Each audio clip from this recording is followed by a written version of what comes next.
आजकल हाल कुछ ऐसा है यार कि पढ़ने का बिल्कुल मन नहीं है और मन करता है बस चादर उड़ करके सो जाए, है ना। लेकिन एग्जाम भी तो सर पर है, तो क्या हम इसी चादर में पड़े रह जाएंगे? बिल्कुल नहीं। आज मैं तुम्हें बताने वाला हूं यार, तुम्हें इतनी नींद आ क्यों रही है एक्चुअली में, है कि नहीं।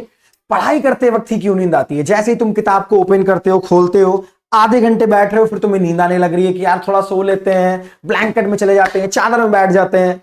तो ये प्रॉब्लम है क्यों तुम्हारे साथ, और इसको तुम कैसे हटा सकते हो, कैसे टैकल कर सकते हो? क्योंकि यार कुछ ही दिन बाद तो अपने एग्जाम्स हैं, तो तुम्हें एक एक चीज बहुत अच्छे से बताऊंगा। हार्डली 5 to 10 मिनट्स लूंगा तुम्हारे, लेकिन तुम्हारी ये दिक्कत सोने वाली तुम्हें दूर कर दूंगा। और ये दिक्कत इसी मौसम में नहीं, लगभग बच्चों को काफी बार आती है। तो उसके कुछ सिम्टम्स, कुछ रीजन है बेटा, वो समझो तुम पहले। तो सबसे पहले जरूरी ये है हम ये जान लें कि आखिर में यार हम इतना स्लीपी क्यों फील करते हैं जब हम पढ़ रहे होते हैं, या अगर क्लास में सर हमें पढ़ा रहे हैं तो हम इतनी नींद क्यों आ रही है हमें एक्चुअली में। क्या लोरी चलती है क्या? ऐसा नहीं है, कुछ चीजें हैं जो आपको ध्यान देनी है। सबसे पहला, पैसिव स्टडी। जब आप केवल एक स्टडी में केवल रीड करते जाते हो, केवल आप उठा रहे हो किताब और केवल रटते जा रहे हो, रट्टाफिकेशन चल रहा है और आप कोई भी सवाल नहीं सॉल्व कर रहे हैं, आप केवल रटते जा रहे हैं, तो उस केस में आपको नींद आएगी, स्वाभाविक है। तुम्ही को नहीं, सभी को आएगी। माइंड को कुछ एक्सरसाइज कराओ यार, कुछ सवाल करवाओ, कुछ क्वेश्चंस करवाओ, कुछ अलग चीजें करो, थोड़ा उठो बैठो, तब जाकर के आप अपने माइंड को कंट्रोल करोगे और नींद जाएगी। जब तुम एक ही काम पैसिव वर्क करते रहोगे, एक्टिवली वर्क नहीं करोगे, तो नींद आनी स्वाभाविक है। दूसरा है स्टडी ऑन बेड और सोफा, जो आजकल के बच्चे बहुत ज्यादा करते हैं कि भैया लेट जाएंगे बेड पर और तब जाकर के पढ़ाई करते हैं। लेटने के बाद पढ़ाई करने का भाई कोई सेंस नहीं है। पढ़ाई अच्छे से टेबल का यूज करो, चेयर का यूज करो, उससे करना चाहिए, लेटना नहीं चाहिए आपको सोफे और बेड पे। दूसरा है हैवी फूड, मतलब पढ़ाई करने बैठना है उससे पहले लगभग परात भर के, थाली भर के तुम्हें चावल खाने हैं, रोटी खानी है, अच्छे से पहले पेट को भर लेना है। जब एकदम भर लोगे तो बॉडी, यार तुम्हारा दिमाग कहां काम करेगा? पेट के खाने को पचाने पे काम करेगा ना, दिमाग पे थोड़ा ना एनर्जी जाएगी। उस समय तो एनर्जी बर्न हो रही होगी, खाना बच रहा होगा, कि यहां कैसे काम करेगा। तो जब भी पढ़ने बैठो उससे कुछ देर पहले बहुत लाइट फूड ले लो। अगर आपको भूख लग रही है तो हल्का फुल्का लाइट फूड कर लो, लेकिन बहुत हैवी मील पर जाना नहीं है, इसको अवॉइड करो। फिर है आपका लॉन्ग बोरिंग स्टडी सेशंस। ऐसा नहीं होना चाहिए कि लॉन्ग सेशंस हैं, आप 3 घंटे से पढ़ ही रहे हो तो तुम पढ़ नहीं रहे हो, दिमाग तुम्हारा सो चुका है, तुम भले आंखें खोल के बैठे हो और तुम्हें भी नींद ही आ रही होगी। तो लॉन्ग सेशंस नहीं होने चाहिए। और फोन का यूज मत किया करो। फोन यूज करते हो, डोपामाइन रिलीज होता है, क्रैश होता है, उससे भी तुम्हें क्या होता है, स्क्रीन देखते हो, उससे भी तुम्हारी आंखें ऐसे बाहर ही होने लगती हैं। तो उसको भी अवॉइड करो, स्टडी के समय कम करो। और दूसरा है no clear target, brain shuts down.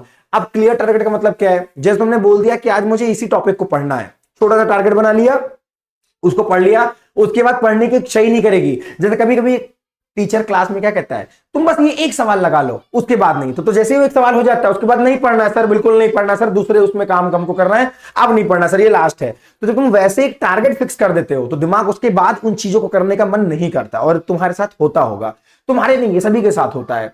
अब देखो इनको कैसे अवॉइड कर सकते हो, इनको कैसे टैकल कर सकते हो जिससे तुम्हारी स्टडी भी इफेक्टिव हो और ये प्रॉब्लम दूर हो जाए। तो पहला काम है नेवर स्टडी ऑन बेड। कभी भी नहीं सोना है तुम्हें बेड पे लेट करके। आपको कभी भी बेड पे पढ़ते हुए सोना नहीं है कि भाई पढ़ने लगे, 2 टॉपिक हुआ, हेड डाउन कर लिया, चीजें कर ली, नहीं, बेड पे नहीं करना है तुम्हें। बेड पे तो पढ़ाई करनी ही नहीं है बैठ करके।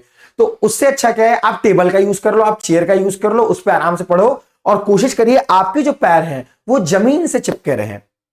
उससे क्या होता है कि आपको टेम्परेचर का एहसास होता रहता है, तो आपको नींद नहीं आती है, आप जागे हुए रहते हैं। ठंडियों में देखिए, अगर आपके पैर ठंडे हैं तो आपको जल्दी नींद नहीं आती है कि नहीं? आप ऐसे ही लेटे रहोगे पर नींद नहीं आएगी। तो इसको यूज करिए आप लोग, ठीक है। सोफा और इस सब पे स्लीप आती है। दूसरा, allow control nap. Control power nap का मतलब क्या है? कंट्रोल पावर नैप का मतलब है कि आप अगर बहुत देर तक पढ़ाई कर रहे हैं तो जाहिर सी बात है लॉन्ग सेशंस में आपको नींद आएगी। तो 10 मिनट्स का और 15 मिनट का एक नैप ले लीजिए आप। नैप का मतलब है हल्का सा अलार्म लगा लिया और हल्का सा एक झपकी ले ली, उससे आप रिफ्रेश भी हो जाएंगे और फिर अगले आप 1-2 घंटे तक पढ़ाई कर पाएंगे। तो कंट्रोल नैप दीजिए, ये नहीं सोए तो अब सिवा फिर हम 3-4 घंटे बाद ही उठ रहे हैं। ऐसी नींद यार तुम्हारे लिए इस समय बहुत खराब है, लंका लग जाएगी रिजल्ट में, समझ रहे हो? तब सोते रह जाओगे। तो ध्यान रखना, कंट्रोल नैप लो, लंबी नींद नहीं लेनी है।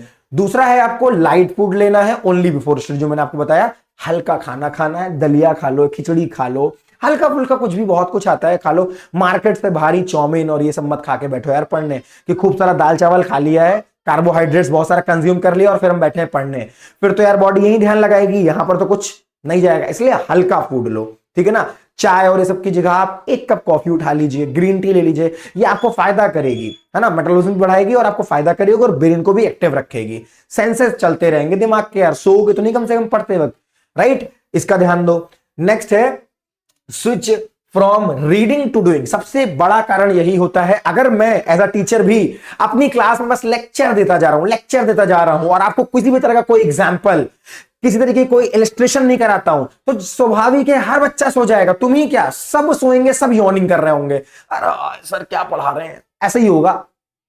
रियलिटी है बिल्कुल। लेकिन अगर उसी लेक्चर को मैं थोड़ा मजेदार बना दूं, है ना, थोड़ा सा एग्जाम्पल्स डाल दूं, कुछ स्टोरी लगा दूं, कुछ स्टोरी से बता दूं, तो तुम्हें ध्यान बना रहेगा तुम्हारा। ऐसे तुम खुद के साथ करो, जब तुम पढ़ रहे हो तो केवल रट्टाफिकेशन नहीं करना है, अपने नोट्स बनाओ जिनके अंदर तुम थोड़ी थोड़ी स्टोरी बनाओ कि यार ये ऐसे ऐसे हुआ होगा, कुछ चीजें से रिलेट कर दो, तो तुम्हें मजा आएगा, और जब मजा आएगा तो तुम्हारी पढ़ाई बढ़िया होगी, तुम्हें नींद नहीं आएगी। ये बात का ध्यान रखना। और नेक्स्ट है तुम्हारा keep room bright and slightly cool. इसका मतलब क्या है कि जैसे आप अगर कभी किसी डिम रूम में बैठे हुए हैं तो पहले आंखों पे जोर पड़ता है और फिर आंखें भारी होने लगती हैं, उससे भी नींद आने लगती है। जब कभी आपको सोना होता है तो हम लोग क्या करते हैं, रूम्स की लाइट बंद करते हैं, लेट जाते हैं, नींद आ जाती है। पर अगर वही जगह आप रूम को ब्राइट रखोगे और थोड़ा सा एयरी रखोगे, कूल रखोगे, तो आपको नींद नहीं आएगी। इस मौसम में तो बिल्कुल नहीं आएगी। अगर आपका रूम कूल है और साथ ही साथ क्या है, ब्राइट है, तो नींद आएगी ही नहीं आपको। नींद तब आती जब आप रूम को क्या करते हैं, बिल्कुल अंधेरा कर देते हैं, तब पढ़ाई करते हैं लैंप में, वो पढ़ाई अच्छी नहीं होगी बेटा। आप लोग थोड़ा सा अभी फोकस करिए कि ब्राइट रूम में बैठे, अगर व्यवस्था है तो ठीक है, नहीं है तो एक लाइट आप ऊपर लगा लें। लैंप में ना केवल किताब भर दिखती है, बाकी अंधेरा रहता है, तो उसकी कोशिश करें, जरूरी है, ठीक है ना। और लास्ट एक बहुत जरूरी पॉइंट मैं आपको बताता हूं। ये तो वो पॉइंट हुए जो यार हम लोग फील करते हैं रेगुलरली, तुम्हारे साथ होता होगा, कमेंट बताना होता है कि नहीं, ठीक है ना। और उनसे बचने के लिए कुछ उपाय थे कि यार इन चीजों को अवॉइड कर दो, ठीक है ना। इन कारणों से नींद आ रही है, अगर तुम्हें पढ़ते वक्त नींद आ रही है तो भाई तुम्हारा सब्जेक्ट बुरा नहीं है, तुम्हारा मेथड गलत है। इसलिए मैं बताता हूं, आप जरूर ध्यान रखें, if study makes you sleepy change the method not the subject. कुछ लोग कहते हैं हिस्ट्री में बहुत नींद आ रही है, मैथ बहुत बोरिंग लग रही है, साइंस बड़ी बोरिंग लग रही है, किसी को साइंस में मजा आ रहा है, किसी को हिंदी बड़ी बोरिंग लग रही है। तो भाई सब्जेक्ट की दिक्कत नहीं है, हर सब्जेक्ट को पढ़ने का एक तरीका होता है मुन्ना। मैथ रट्टाफिकेशन से नहीं होती है, मैथ में सवाल लगाने पड़ते हैं तुझे। सवाल लगाओ बैठ करके, अच्छे से क्वेश्चंस को लगाओ, नींद नहीं आएगी। जब दिमाग यार उसमें फंसा रहेगा, सोने का ख्याल ही नहीं आएगा, कब समय निकल जाएगा पता भी नहीं चलेगा। अगर तुम थ्योरी पढ़ रहे हो तो उसके अंदर तुम कुछ फिगर, तुम फ्लो चार्ट बना लो, है ना।